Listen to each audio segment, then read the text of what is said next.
अगर आप ये वीडियो देख रहे हो तो आई होप आपने इसके पिछले पार्ट्स देख लिए हैं। अगर नहीं तो इसे यहीं पॉज करके इसके पिछले पार्ट जरूर देखें, जिसका लिंक मैंने आई बटन और डिस्क्रिप्शन में मेंशन किया है, वरना ये पूरी वीडियो आपके पल्ले नहीं पड़ेगी। पर सबसे पहले मैं मुन्ना, कौशिक और हिमांशु सिन्हा को तहे दिल से शाउट आउट देना चाहूंगा चैनल का मूवी फैन बनने के लिए, और विश्वास वैद्या, भरत वैद्या और चीकू लॉर्ड को फिर से तहे दिल से धन्यवाद करना चाहूंगा मेंबरशिप को अपग्रेड करके एक्सप्लेनेशन फैन बनकर मुझे सपोर्ट दिखाने के लिए। अगर आपको भी मेरी एक्सप्लेनेशन पसंद आ जाए तो आप भी मुझे ज्वाइन बटन पर क्लिक करके या अपलोड करके गूगल या भीम यूपीआई से पे करके भी सपोर्ट दिखा सकते हो। एक्सप्लेनेशन शुरू करने से पहले अगर आपको और भी इसी तरह की एक्सप्लेनेशन देखना पसंद है तो मेरे चैनल को सब्सक्राइब और वीडियो को लाइक और कमेंट करना ना भूले, क्योंकि आपके लाइक और कमेंट से ही मेरी वीडियो चल पाएगी। पार्ट 3 के शुरुआत में कैटनीस डिस्ट्रिक्ट 30 के सीक्रेट अंडरग्राउंड फैसिलिटी में मौजूद उसे अब नाइटमेयर आने लगते हैं, जिस तरह से उसके साथ अब तक खेल खेला गया, और खास करके पीट अब भी कैपिटल में कैद है। जो सेम हालत उसके दोस्त फिनिक की भी होती है अपने गर्लफ्रेंड एनी के लिए। सदमे से रिकवर करने के बाद सिक्योरिटी हेड बॉक्स से कैटनीस को पता चलता है कि किस तरह से डिस्ट्रिक्ट 13 के सर्वाइव मिलिट्री ने कड़ी मेहनत और लंबे समय के बाद डिस्ट्रॉयड डिस्ट्रिक्ट के नीचे ये सीक्रेट अंडरग्राउंड बंकर खड़ा किया ताकि वो अपनी लड़ाई जारी रख सके। हालांकि उनके पास लड़ने के लिए अभी काफी वेपन्स और इंफ्रास्ट्रक्चर है, पर ये अब भी कैपिटल के अगेंस्ट काफी नहीं है। डिस्ट्रिक्ट 13 के प्रेसिडेंट कॉइन से मिलने पर वो कैटनीस को बताती है कि आज उसकी हिम्मत और निडरता के कारण कई डिस्ट्रिक्ट्स में प्रोटेस्ट शुरू हो गए हैं, पर अगर उन्हें कैपिटल के तानाशाही से आजादी पानी है तो इसके लिए उन्हें सारे डिस्ट्रिक्ट्स को इस लड़ाई में एक साथ करना होगा, जिसके लिए उन्हें उसकी जरूरत है, क्योंकि उनका प्लान उसे as the face of new rebel propaganda द्वारा सभी तरफ फैलाना है, ताकि इस बार दूसरे डिस्ट्रिक्ट्स में भी हिम्मत जागे कैपिटल के अगेंस्ट लड़ने के लिए। वहीं तिलमिलाया स्नो सभी डिस्ट्रिक्ट्स को चेतावनी देता है न्यू रिबल की किसी भी तरह से मदद ना करने की, वरना उनका हशर भी कुछ इसी तरह होगा जिन्होंने उसके खिलाफ जाने की हिम्मत की। पर कैटनीस को सबसे बड़ा झटका तब लगता है जब पीट लाइव शो पर स्नो के सपोर्ट में अनाउंस करता है कि रेबल्स को अपना हथियार डालना होगा, क्योंकि इससे मासूम लोगों को ही भुगतना पड़ेगा। पर कैटनीस को पता होता है कि वो किसी मजबूरी में ये सब कह रहा है, इसलिए डिस्ट्रिक्ट 13 की पूरी मदद करती है प्रोपेगेंडा फैलाने में। प्रोपेगेंडा में जान फूंकने के लिए वो कैटनीस को जनता के सामने और लाइव टीवी पर दिखाने का तय करती है, ताकि सभी को पता लगे कि उनकी इंस्पिरेशन मॉकिंगजे भी रेबल में शामिल है। इसीलिए कैटनीस के स्ट्रेंथ को सूट करने के लिए उसके लिए न्यू आर्मर्ड कॉस्ट्यूम और सोफिस्टिकेटेड बो और एक्सप्लोसिव एरोज भी तैयार करते हैं। और डिस्ट्रिक्ट 8 के 2 पर निकलने से पहले उसकी मुलाकात न्यू पर आगे के खास कैरेक्टर क्रेसिडा और उसके टीम से होती है, जो उसके टूर को लाइव ब्रॉडकास्ट करने वाले हैं और जो कभी कैपिटल से बिलोंग करते थे। पर उसके हौसले और हिम्मत को देखकर उन्होंने कैपिटल को छोड़ने का तय किया। अब डिस्ट्रिक्ट 8 की हालत अपने डिस्ट्रिक्ट की तरह और लड़ाई में घायल लोगों की बदतर हालत देखकर कैटनीस को अब समझ आने लगती इस लड़ाई की अहमियत, कि ये सिर्फ पीठ तक लिमिटेड नहीं है। पर स्नो को सर्वेलेंस से उसके लोकेशन की भनक लग जाती है और तुरंत उन मासूम घायल के साथ कैटनीस को खत्म करने के लिए बॉम्बर सेंड करता है। बॉम्बर्स के अटैक से उसकी टीम कैसे तो बच जाती है, पर जब उसे भनक लगता है कि अब बॉम्बर्स का टारगेट उन घायल की तरफ है, कैटनीस अपने एडवांस बो और एरो के अचूक निशाने से बॉम्बर्स को ढेर करने में सफल हो जाती है। पर अनफॉर्चुनेटली बॉम्बर्स उन घायल के बिल्डिंग पर गिर जाती है, जिसके कारण सभी तुरंत मारे जाते हैं। ये देख उसके गुस्से की चिंगारी और आग पकड़ने लगती है और लाइव टीवी पर स्नो को चेतावनी देती है कि उसे अपने किए का अंजाम भुगतना पड़ेगा। कैटनीस के इस संदेश के बाद कुछ और डिस्ट्रिक्ट्स भी रेबेल में शामिल हो जाते हैं। एक डिस्ट्रिक्ट के लोग तो पीस कीपर्स को बॉम्ब से खत्म कर देते हैं, तो दूसरे सुसाइड मिशन में कैपिटल की कुछ सेक्टर्स को पावर प्रोवाइड करने वाले हाइड्रो प्लांट को डायनामाइट से उड़ा देते हैं, जिसके कारण कैपिटल का रडार डिफेंस टेम्पररी वीक हो जाता है। स्नो को अब हार सामने नजर आने लगती है, इसलिए कैटनीस को वीक करने की उम्मीद में पीट का एक और लाइव इंटरव्यू ब्रॉडकास्ट करता है उसकी धमकी को पास ऑन करने के लिए कि अब भी वक्त है पीछे हटने के लिए। पर उसकी और भी बुरी हालत देखकर कैटनीस को यकीन होने लगता है कि उसे ऐसा बोलने पर मजबूर किया जा रहा है। पीट को अब भी क्लू नहीं है कि कैपिटल के बाहर क्या घट रहा है, क्योंकि जाहिर तौर पर स्नो अपनी क्रूरता को कैपिटल के लोगों से छुपा कर रखा है। इसीलिए बीटी तुरंत अपने एक्सपर्टी की मदद से उनका सिग्नल हाईजैक करके पीट को डिस्ट्रिक्ट 12 की कंडीशन दिखाने में सफल हो जाता है। अब पीट को धीरे धीरे समझ आने लगता है, इसलिए डिस्कनेक्ट होने से पहले तुरंत उन्हें वार्न करता है कि वो आ रहे हैं। अब रडार पर खतरा डिटेक्ट करने पर कॉइन को समझ जाता है कि पीट उन्हें स्नो के बॉम्बर्स के अगेंस्ट वार्न कर रहा था। उनके सिग्नल को हाईजैक करने पर स्नो ने उनके लोकेशन को ट्रेस करके उनका लोकेशन पता कर लिया। इसलिए कॉइन तुरंत एयर स्ट्राइक के लिए तैयार और सिविलियंस को सेफ्टी के लिए लेवल 14 मूव होने का ऑर्डर देती है। पर स्नो के अटैकर्स के बॉम्बिंग से कॉइन को रियलाइज होता है कि दुश्मनों को अब भी उनके एग्जैक्ट लोकेशन के बारे में नहीं पता है और ना ही उन्हें उनके शक्ति के बारे में जरा भी इल्म है। इसीलिए अपने आर्म्स और एम्यूनिशन को बचाने बचाने और छिपाने के लिए एयर स्ट्राइक ऑर्डर पीछे ले लेती है और वेट एंड वॉच का गेम खेलने का तय करती है। अब कई series of atom bomb strike उनके टाउन पर गिराए जाते हैं, पर लकीली उनका strongly build bunker with 0 casualty उन्हें सेफ रखने में सफल हो जाती है। पर इस घटना के बाद कैटनिस पीट की चिंता में और कमजोर पड़ने लगती है, जो कॉइन अफोर्ड नहीं कर सकती। इसीलिए तुरंत पीट और बाकी ट्रिब्यूट्स को ट्रिब्यूट सेंटर से रेस्क्यू करने का तय करती है, सिंस यही सही समय है क्योंकि कैपिटल का रडार पावरलेस के कारण टेम्पररीली ठप पड़ गया है, जिसकी मदद से वो चोरी से उनकी कैपिटल में स्नीक इन कर सकते हैं। गेल कुछ फोर्सेस के साथ सीक्रेटली कैपिटल के ट्रिब्यूट सेंटर पर लैंड करता है और कैपिटल के डिफेंस का रेस्क्यू मिशन से ध्यान हटाने के लिए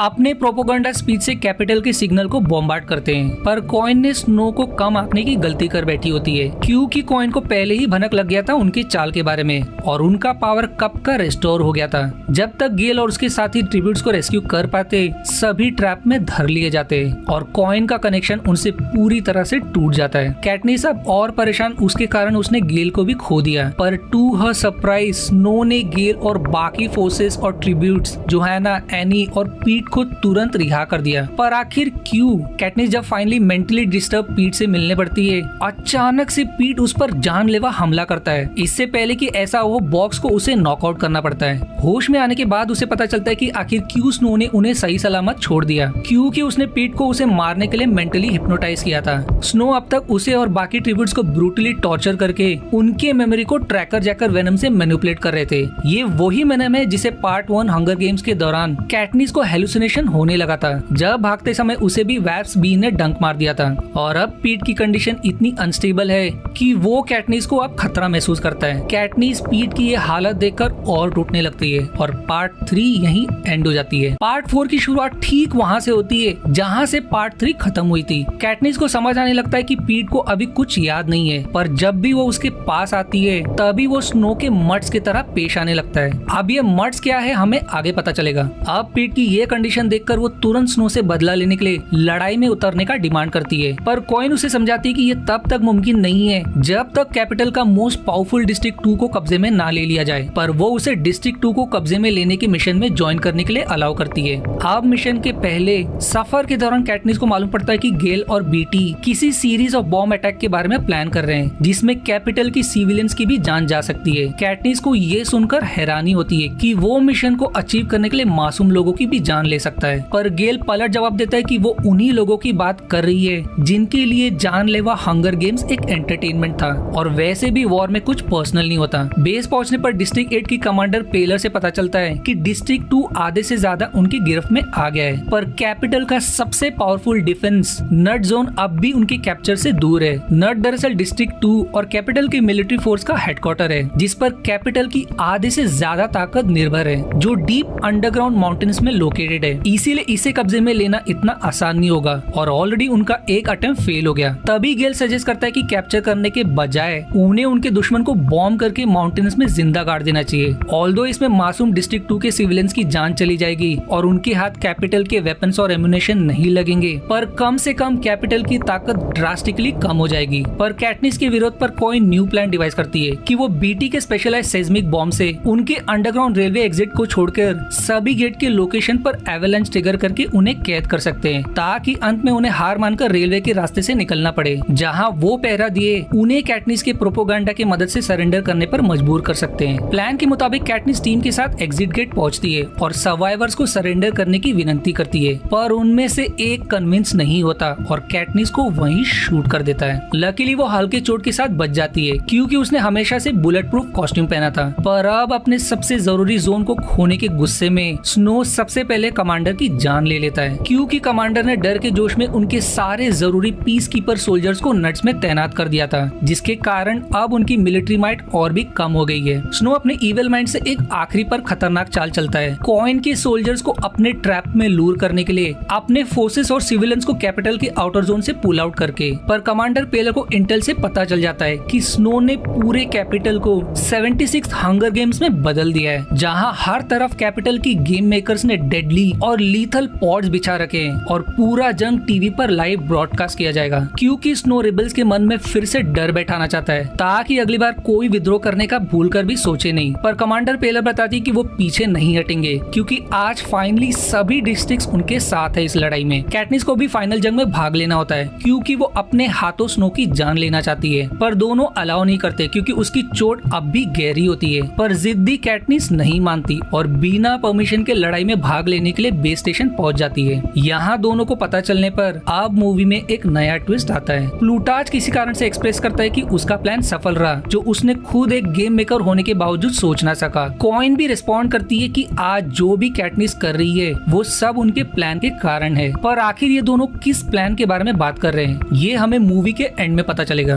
बॉक्स कैटनिस और टीम को मिशन के बारे में ब्रीफ करता है कि उन्हें ट्रूप से पहले डिप्लॉय किया जाएगा, क्योंकि उनका मिशन सिर्फ प्रोपोगंडा फैलाने का है ताकि वो सिविलियंस का दिल जीत सके। उन्हें किसी भी कीमत पर सिविलियंस को हार्म नहीं करना है और मदद के समय मेडिकल स्टाफ को डिप्लॉय करके उन्हें एक उदाहरण सेट करना है कि उनकी लड़ाई सिविलियन से नहीं बल्कि स्नो से है। मिशन को अचीव करने के लिए वो टेक्निकली एडवांस हेलो डिवाइस का प्रयोग करेंगे, जो उन्हें सिटी में लोकेटेड हर पॉड्स, ट्रैप्स और मर्ड्स के अगेंस्ट अलर्ट करने के अलावा उन्हें गाइड करेगा एस्केप या मिशन तक पहुंचने के लिए। अब वो सभी अपने फाइनल मिशन पर निकल पड़ते हैं और हेलो डिवाइस की मदद से कई ट्रैप्स डिटेक्ट करके उन्हें डिस्ट्रॉय करने में सफल हो जाते हैं। पर फिर बीच में ही पीट को भी मिशन में इंक्लूड कर दिया जाता है, कॉइन के इस कारण से कि दोनों उनके साइड होने से वो कभी कैपिटल के फेवरेट्स सिविलियंस का दिल जीतने में सफल हो सकते हैं। पर कैटनिस को कुछ दाल में गड़बड़ लगता है, इसलिए सीक्रेटली बॉक्स से जानने की कोशिश करती है और अब कॉइन और प्लूटार्च के उस सीक्रेट मिशन के बारे में रिवील होता है। दरअसल शुरुआत से कॉइन को पीट को हंगर गेम से रेस्क्यू करना था, क्योंकि वो उन सभी को नापसंद करती है जिन्हें वो कंट्रोल नहीं कर सकती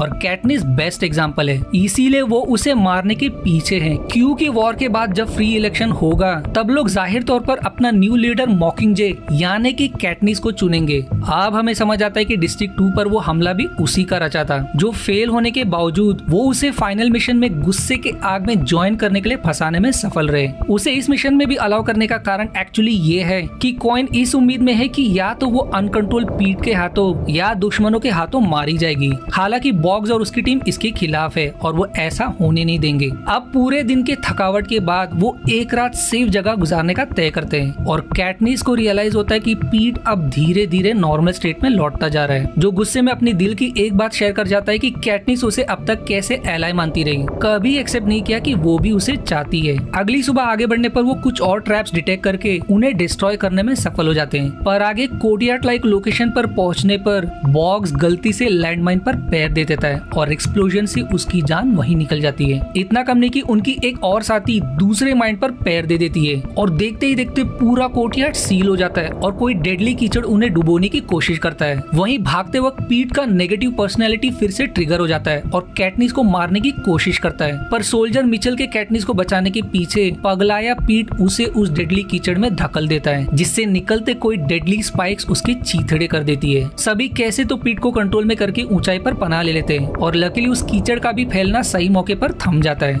इस घटना के बाद उनका कनेक्शन भी पूरी तरह से टूट जाता है और उनकी सीनियर लौटने का तय करती है। पर कैटनिस का असल मिशन हमेशा से प्रोपोगंडा में शामिल होना नहीं बल्कि स्नो को खत्म करने का था, इसलिए रिटर्न लौटने से मना कर देती है, जिसमें क्रेसिडा और उसके साथी भी साथ देते हैं और अंत में सीनियर को उन सभी की बात माननी पड़ती है। अब एक और दिन ढल जाता है, इसलिए रेस्ट करते दौरान उन्हें रियलाइज होता है कि वो अब भी काफी दूर है स्नो के पैलेस से और उनके रास्ते कई पॉट्स ट्रैप्स बिछाए गए हैं और सभी से बचना मुमकिन नहीं है। वहीं पिछले घटना के बाद पीस कीपर को उनकी भनक लग गई होगी, इसलिए अगले दिन मिशन अंडरग्राउंड टनल्स के थ्रू कवर करने का तय करते हैं। इसी दौरान पीड अब अपने नॉर्मल स्टेट पर काबू पाने लगता है और खुद को ब्लेम करने लगता है कि उसके कारण सोल्जर मिचेल की जान चली गई, इसलिए उन्हें उसे उसी वक्त शूट करने की विनती करता है। पर टीम एक लास्ट चांस देने का तय करती है, पर अब स्नो को अपनी हार नजर आने लगती है, जो उसकी तबीयत पर साफ दिखाई देने लगती है। वहीं अगले दिन जब टीम डीप टनल्स के थ्रू सबसे डार्क हिस्से में पहुंचते हैं, कैटनिस को कोई डरावनी आहट महसूस होती है और जैसे ही वो कुछ और सीरीज ऑफ टनल्स के थ्रू गुजरते हैं, म्यूटेशन से बनाए लिजर्ड मर्ड्स उनके पीछे पड़ जाते हैं। म्यूटेशन या सिंपल टर्म्स में मर्ड्स जेनेटिकली मॉडिफाइड जानवरों को कहा जाता है। हंगर गेम्स में दिखाए वो सारे जानवर या कीड़े जैसे ट्रैकर जैकर, वेनेमस बी, वुल्फ और मंकी दरअसल मर्ड्स ही थे। ये वाले लिजर्ड मर्ड्स को भी एवॉक्सेस यानी नॉवेल के डेफिनेशन में वो लोग जो कैपिटल के अगेंस्ट गए थे,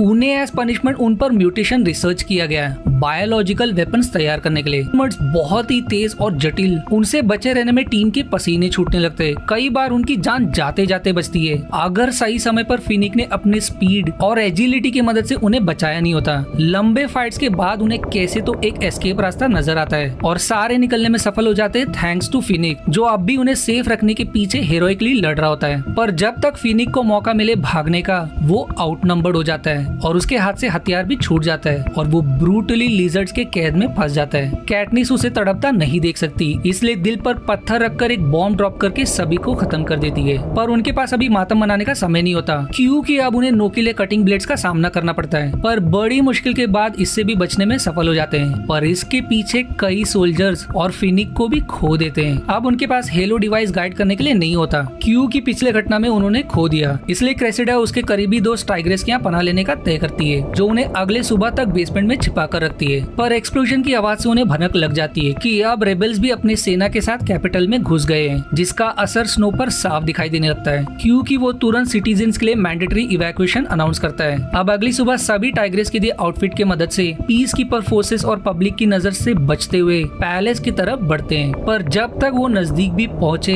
रेबल्स पहुंच जाते हैं और उनके और पीस कीपर के बीच फाइट के कारण सभी तरफ अफरा तफरी मच जाती है। इस क्रूशियल सिचुएशन में पीस कीपर सबसे पहले बच्चों को रेस्क्यू करने लगते हैं, पर तभी पीस कीपर का एक हॉवरक्राफ्ट उन पर कई पॉड्स ड्रॉप करता है, मानो वो कोई इमरजेंसी किट हो। पर टू द हॉरर वो एटम बॉम्ब्स निकलते हैं और देखते ही देखते बेगुनाह सिविलियंस और खास करके मासूम बच्चे भी मल्टीपल एक्सप्लोजन्स में मारे जाते हैं और सभी तरफ मातम मच जाता है। रेबल्स तुरंत पैरामेडिक डिप्लॉय करके जख्मी लोगों को बचाने की कोशिश करते हैं, जिसमें कैटनिस की बहन प्रिम भी शामिल होती है। कैटनिस तुरंत प्रिम की तरफ बढ़ती है उसे सेफ रखने के लिए, पर फिर से एक और शक्तिशाली बॉम्ब पूरे जगह को हिला कर रख देता है, जिसमें कैटनिस भी जख्मी हो जाती है और उसकी आंख कुछ दिन बाद सीधे हॉस्पिटल में खुलती है। अब उसे हेमिज से वही न्यूज मिलती है जिसका उसे सबसे ज्यादा डर था, कि उस एक्सप्लोजन में उसकी बहन के साथ सभी बच्चे और सिविलियंस भी मारे गए, जिसके ठीक बाद रेबल्स ने पैलेस पर कब्जा करके जीत हासिल कर ली। इस न्यूज से कैटनिस बुरी तरह से टूट जाती है। कुछ दिन बाद थोड़ा सदमे से उभरने पर वो कैद में रखे स्नो से मिलने की कोशिश करती है, पर कॉइन के गार्ड्स उसे मिलने नहीं देते, पर कमांडर पेलर उसे अलाउ करता है और अब स्नो मूवी का सबसे बड़ा षड्यंत्र रिवील करता है। दरअसल वो बॉम्ब ड्रॉपिंग स्नो के लोगों ने नहीं, बल्कि कॉइन ने पूरा गेम रचा था, क्योंकि वो वर्ल्ड के सामने लाइव टेलीविजन पर एक परफेक्ट ड्रामा दिखाना चाहती थी कि स्नो ने रेबल्स को पीछे ढकलने के लिए अपने ही मासूम बच्चे और सिविलियंस, यहाँ तक कि रेबल्स के मेडिकल स्टाफ जो उनके लोगों को बचाने के लिए डिप्लॉय किए गए थे, उन्हें तक एक्सप्लोजन में मार दिया, ताकि कॉइन कैपिटल के लोगों में स्नो के प्रति क्रोध और खुद के प्रति सपोर्ट पा सके, इस उम्मीद में कि विक्ट्री के बाद होने वाले फ्री इलेक्शन में लोग उसे पैनम का लीडर चुनेंगे। अब जब हम रोल बैक करते हैं तो स्नो की बातों पर हमें यकीन होने लगता है, क्योंकि बॉक्स के मुताबिक कॉइन कैटनिस को भी इसी कारण से रास्ते से हटाने की कोशिश में थी, सिंस लीडर बनने के पोजीशन के लिए वो सबसे बड़ी दावेदार है। पर कैटनिस के बच जाने पर कॉइन ने एक बार से दो शिकार करने का गेम रचा, स्नो को बदनाम और कैटनिस को मेंटली तोड़ने का, ताकि बहन के गम में वो मेंटली अनस्टेबल हो जाए एज लीडर चुने जाने के लिए। उसका ये पोल ना खुले इसलिए उसने स्नो को किसी से भी मिलने से पाबंदी लगा दी थी, पर थैंक्स टू कमांडर पेलर उसका ये सीक्रेट नहीं सीक्रेट बना रहा। अगर उसने स्नो को पहले ही मरवा दिया होता और स्नो को पब्लिकली सजा देने के लिए जिंदा नहीं रखी होती, तो शायद कैटनिस को ये राज कभी पता ही नहीं चलता। पर सारे पीसेस को जोड़ने के बाद कैटनिस को उसके बातों पर यकीन होने लगता है, क्योंकि कुछ समय पहले उसने गेल को बीटी के साथ कुछ इसी तरह के बॉम्बिंग प्लान के बारे में बातें करते सुना था। गेल से इसके बारे में जवाब मांगने पर वो सीधे सीधे कन्फेस नहीं करता, पर उसके नर्वसनेस से क्लियरली समझ आता है कि उसे पहले से इस अटैक के बारे में पता था, ऑल्दो उसके बहन को घसीटे जाने का खबर उसे भी नहीं था। पर चाहे कुछ भी हो, वो उससे हमेशा के लिए सारे संबंध तोड़ देती है। पर मूवी में अब भी एक बड़ा ट्विस्ट बाकी है, क्योंकि आगे कॉइन मेजर विक्टर्स और कैटनिस के साथ मीटिंग सेटअप करती है किसी मुद्दे पर वोट पाने के लिए। सबसे पहले वो खुद को पैनम का इंटरिम लीडर घोषित करती है, जब तक पब्लिक इमोशनली रेडी ना हो जाए वोटिंग के लिए। ऑल्दो सभी को ये साफ एक बहाना नजर आता है, क्योंकि उन्हें भनक रहती है कि कॉइन का प्लान हमेशा लीडर बने रहने का है। कॉइन बताती कि पीड़ितों को इंसाफ चाहिए और सिर्फ स्नो को सरेआम शूट करके उनके मन को शांति नहीं मिलेगी, इसलिए वो सुझाव देती कि क्यों ना वो भी सेम हंगर गेम्स खेले, पर इस बार कैपिटल के लोगों के बच्चों के साथ, जो खुद कभी इस निर्दय गेम को मन भर के एंजॉय किया करते थे। सरप्राइजिंगली जोआना और कुछ यस में वोट करते हैं, वहीं कुछ जाहिर तौर पर इससे सहमत नहीं होते, क्योंकि उनकी लड़ाई इसी कारण से भी शुरू हुई थी। यदि वो भी ऐसा करेंगे तो उनमें और स्नो में क्या अंतर होगा। पर अब फाइनल डिसीजन हेमिज और कैटनिस के वोटिंग पर निर्भर होता है। कैटनिस भी एक बड़ा सरप्राइज देती है, क्योंकि वो बहुत सोच के बाद यस में वोट करती है, एक शर्त पे कि उसे स्नो को खत्म करने का मौका मिलेगा, जिस पर हेमिज भी हैरान हो जाता है, पर अंत में ब्लाइंडली उस पर यकीन करके खुद भी यस में वोट करता है। यानी कि अब एक और 77th हंगर गेम्स खेला जाएगा। अब finally it's the judgement day, और कैटनिस उन सभी के लिए जिन्हें स्नो के इतने सालों का अत्याचार सहना पड़ा, बदला लेने के लिए मैदान में बढ़ती है। सभी की कैटनिस पर नजर, वो पूरे जोश के साथ स्नो पर निशाना लगाती है, पर ऐन मौके पर कैटनिस स्नो के बजाय कॉइन को वहीं ढेर कर देती है, जिसके ठीक बाद वो एक पॉइजनस पिल से खुद की जान लेने पड़ती है, पर ऐन मौके पर पीट उसे रोक देता है। वहीं क्राउड अब भी अपने बदले की आग में स्नो पर टूट पड़ते हैं और उसकी जान वहीं निकाल लेते हैं। कैटनिस को तुरंत हिरासत में ले लिया जाता है। बाद में उसे हेमी से खबर मिलती है कि उनके यहाँ से भागने का बंदोबस्त कर दिया गया है, जब तक न्यू लीडर ना चुन ली जाए, जो मोस्ट लाइकली कमांडर पेलर ही होगी, जिसने लीडर घोषित होने पर माफी देने का भरोसा दिलाया है। अब हेमिच और कैटनिस अपने घर लौट जाते हैं। कई दिन बीत जाते पर कैटनिस अब भी अपने बहन को खोने के गम से नहीं उबरती, पर समय के साथ वो रिकवर करने लगती है और एक समय उसकी नजर पीट पर पड़ती है, जो प्रीम के श्रद्धांजलि में प्रीमरोज प्लांट करते दिखाई देता है। इससे कैटनिस का और भी दिल भर आता है और फाइनली उससे अपना प्यार इजहार करती है। अब मूवी कुछ साल आगे बढ़ जाती है, जब उसने पीट के साथ शादी और उसे 2 बच्चे भी हैं, जिन्हें वो अपनी कहानी सुनाते मूवी यहीं एंड हो जाती है। वेल, सबसे पहले तो इसकी एंडिंग कहीं देखी दिखाई या सुनी सुनाई लगती है, याद नहीं आ रहा कि आखिर कहाँ। वहीं बिहाइंड द सीन नॉवेल में ऐसी बहुत सारी स्टोरी है जिन्हें इंक्लूड नहीं किया गया, जिसे आप नॉवेल पढ़कर ही एंजॉय कर सकते हो और मैं हाईली रिकमेंड करूंगा इसे पढ़ने के लिए।